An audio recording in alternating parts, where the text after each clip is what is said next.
आपने आप बोले ना मुझे यहाँ पर थी, क्या बोलते भेलपुरी फाइट में हाँ। पति साइड में था, एक इंसान आया, उसने उसको गोली मार दी। यहाँ पे उसने बोला कि ये शायद मुस्लिम ही है, उसने उसको गोली मार दी। यहाँ पे उसने बोला कि ये शायद मुस्लिम ही है, उसने उसको गोली मार दी। मेरे पति का बच्चा लो। हम बचा देगा, कोई बात नहीं भाई।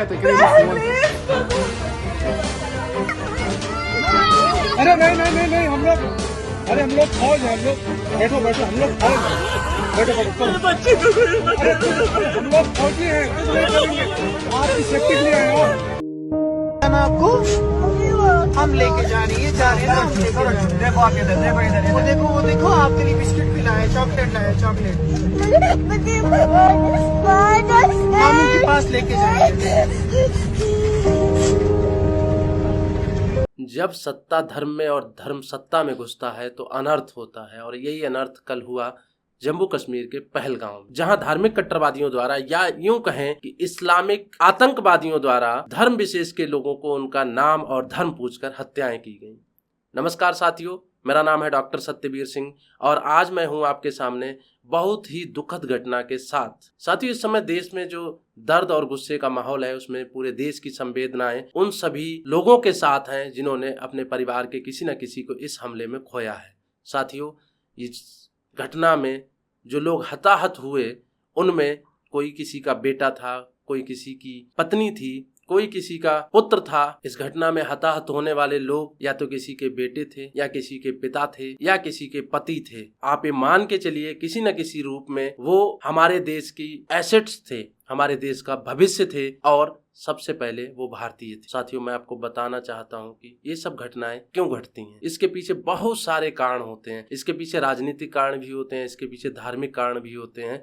आज हम इस वीडियो में उन सभी कारणों पर एक एक करके बात, क्या कारण हो सकते हैं इस तरह की घटनाओं के, और सबसे बड़ी बात, इस पर ऐसे लोग जिनको इंटेलेक्चुअल कहा जाता है, जिन्हें बौद्धिक कहा जाता है, उनकी चुप्पी के क्या मायने हैं। साथियों, इस वीडियो में बात करते हैं इस तरह के सभी यक्ष प्रश्नों पर। ये ना सिर्फ यक्ष प्रश्न है, बल्कि मेरा ये भी अनुरोध है कि इन सभी प्रश्नों पर सभी देशवासियों को अपने विचार, अपनी भावनाएं जरूर व्यक्त करनी चाहिए। सबसे पहले इस वीडियो को शुरू करते ही मैं इन सभी प्रश्नों पर बारी बारी से आता हूं और आपके सामने पूरे घटनाक्रम को रखना चाहता हूं। साथियों, ये घटना जम्मू कश्मीर के पहलगांव में हुई, जो कि एक टूरिस्ट प्लेस है, जो कि कश्मीर की वादियों में तलहटी में बसी एक वादी है, जहां पर न सिर्फ देश से बल्कि विदेशों से भी पर्यटक समय समय पर आते रहते हैं, विशेष तौर पर गर्मियों में, क्योंकि यहाँ पर मौसम ठंडा रहता है। यही चीजें कल भी हो रही थी। कल इसमें देश के कोने कोने से पहुंचे हुए पर्यटक थे जो कि वहां पर एंजॉय कर रहे थे। कोई भेलपुरी खा रहा था, कोई घुड़सवारी कर रहा था, कोई अपने परिवारी जनों के साथ वहां पर आनंदित हो रहा था कश्मीर की उन घाटियों को देखकर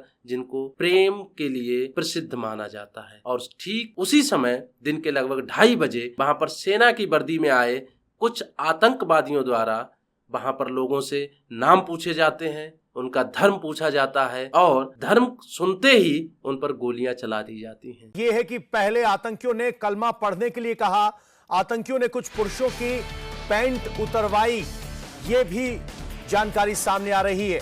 पुरुषों के प्राइवेट पार्ट को चेक किया गया कि कहीं वो मुस्लिम तो नहीं, और जब कंफर्मेशन हुआ कि वो हिंदू हैं, उसके बाद गोली मारी गई।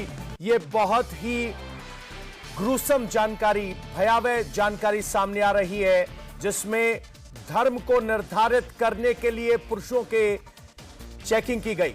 अब तक की अपुष्ट खबरों के हिसाब से लगभग 27 लोग हताहत हो चुके हैं और कुछ घायल हैं। साथियों, ये बहुत सोचने का विषय है, इस तरह की घटना होने के बाद भी हमारे देश की लोगों के दिमाग में क्या चल रहा है। सबसे पहले मैं दोनों पक्ष दिखाना चाहूंगा। इस जाहिर सी बात है मैं पॉजिटिव पक्ष पर आऊंगा, लेकिन सबसे पहले नेगेटिव पक्ष दिखाना चाहता हूं। इस तरह की घटनाओं को कवर करते हैं जब कोई भी मीडिया कर्मी, और उनकी जो वीडियोस सोशल मीडिया पर चल रही हैं उन पर किस तरह की इमोजीज बनाकर लोग हास परिहास करते हैं।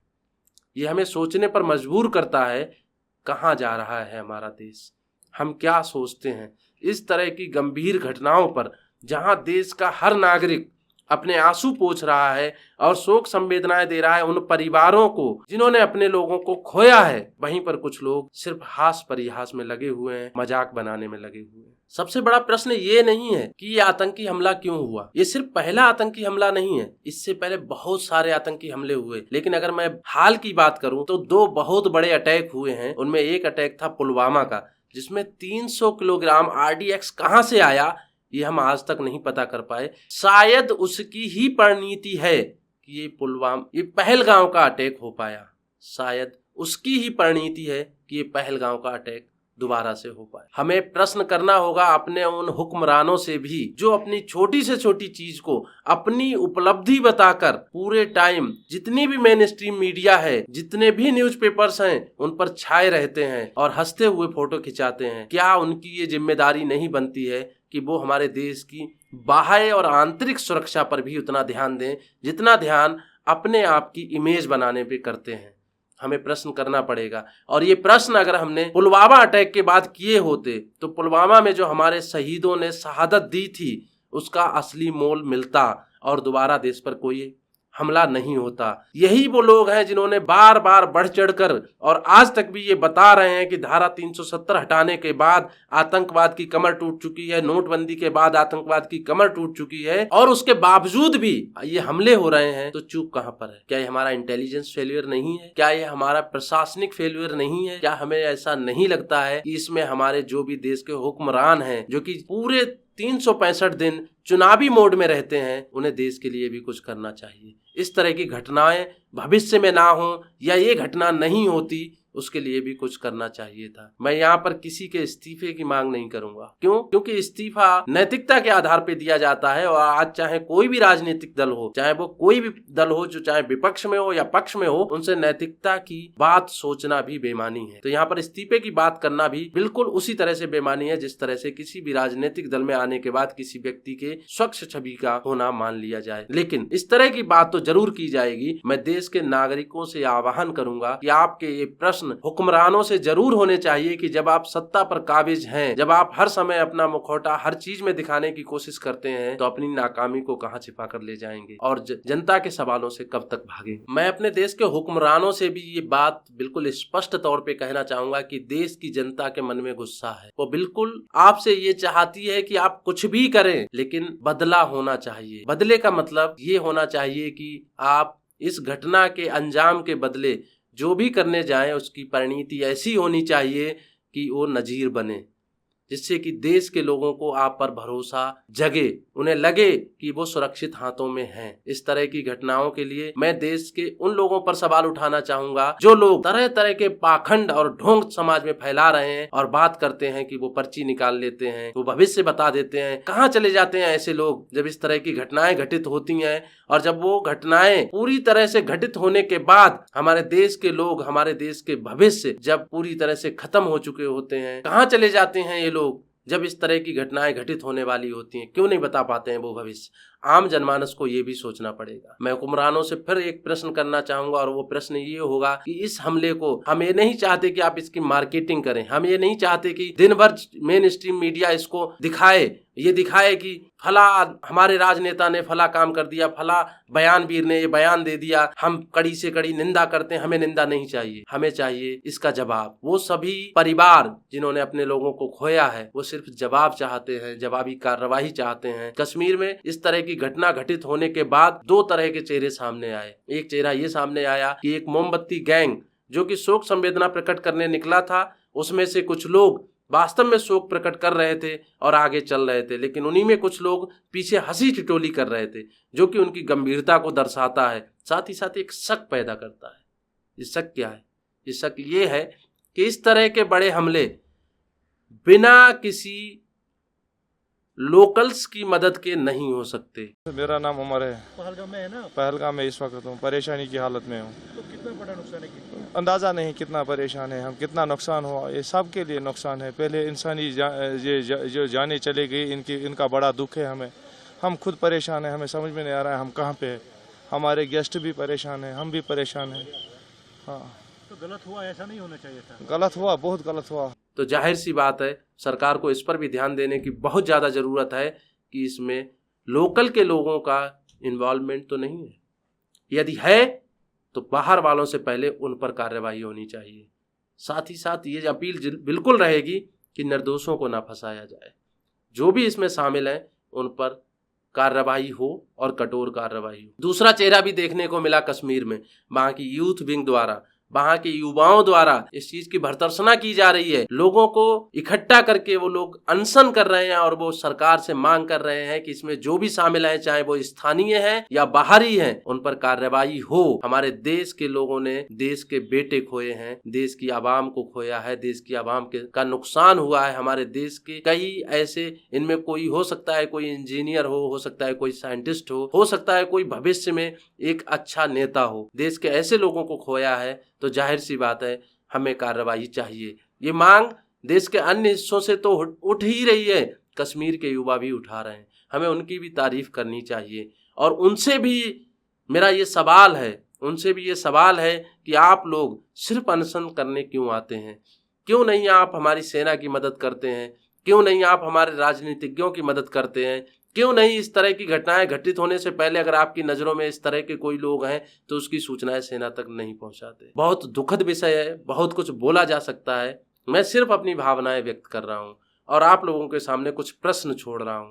उन प्रश्नों के उत्तर हम सबको चाहिए, आपको भी चाहिए, मुझे भी चाहिए, आम जनमानस को भी चाहिए, हमारे उस किसान को भी चाहिए जो इस समय खेत में गेहूं काट रहा है, हमारे उस जवान को भी चाहिए जो सीमा पर पूरी तरह से पहरेदारी कर रहा है, हमारे उन अर्धसैनिक बलों को भी चाहिए जो सीमा और देश के अंदर के गद्दारों को ढूंढने में लगे हैं। ये सरकार बार बार फेल क्यों होती है? तो जाहिर सी बात है सवाल उसी से किया जाएगा जो जिम्मेदारी के पद पर होगा। आप हमारे सवालों को पॉजिटिवली लीजिए, जनता के गुस्से को समझिए और इसके जवाब दीजिए। साथ ही साथ अंत में कुछ प्रश्न छोड़ता हूँ आप लोगों के लिए, कहने का मतलब आम जनता के लिए। आम जनता से सिर्फ मेरे कुछ सवाल हैं कि आप राजनीतिक दलों के हाथों की कठपुतलियां क्यों बने बैठे हैं? क्यों आप देश की फिजा खराब करने में अपना सहयोग करते हैं? क्यों हम सब धर्म की चाशनी में डूबे हुए हैं? हम क्यों इस हमले को यही मान लें कि ये देश में ही बैठे धार्मिक लोगों द्वारा किया गया है? इस हमले के पीछे की भी चीज़ों को समझने की ज़रूरत है। जहाँ तक मेरा आकलन है, आज कल के समय पूरे विश्व में जो भी इस तरह के हमले होते हैं उसमें 2-3 चीज़ें विशेष तौर पर होती हैं। वो ये होती हैं कि वो धार्मिक नारे लगवाते हैं, उसके बाद लोगों को मार देते हैं। ये कल्चर विदेशों में, चाहे वो फ्रांस में हुआ हो, चाहे वो इटली में हुआ हो, चाहे मिस्र में हुआ हो, उस तरह के हमलों में देखी जाती थी, जो कि अब हमारे यहाँ भी देखने को मिलती हैं। या हमारे देश में चल रही कुछ आंतरिक चीज़ों से ध्यान हटाने के लिए भी हो सकती हैं।